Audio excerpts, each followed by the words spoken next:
A meeting of two leaders of countries with a long history of friendship. South African President Cyril Ramaphosa and the DRC's Felix Tshisekedi met in Kinshasa to boost their trade and security partnership. The two countries have enjoyed good relations for decades.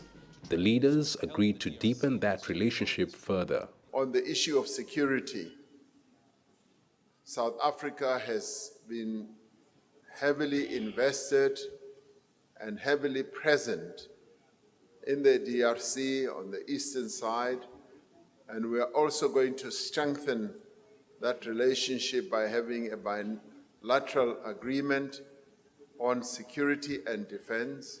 Their meeting comes amid an increase in attacks against civilians by rebels in the east of the DRC.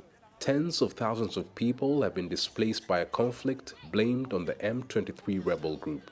Leaders from the East African community mediated a ceasefire between the rebels and government forces last year, but there's still deep mistrust between them.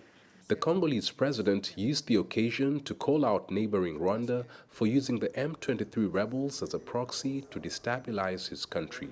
Cette instabilité entretenue de la RDC profite énormément. Rwanda is economically benefiting from the instability in the DRC.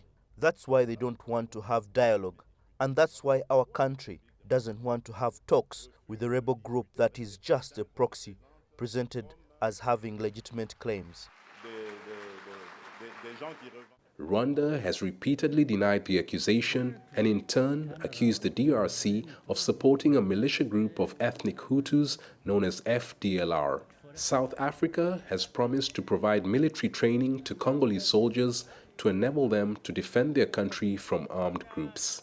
South Africa and the DRC have 38 bilateral agreements in the areas of agriculture, health, energy, trade and investment. But the insecurity in eastern DRC has hampered the implementation of some of those agreements.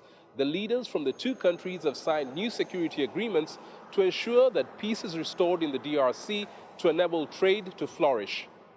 Chris Sochamringa, CGTN, Kinshasa, Democratic Republic of Congo.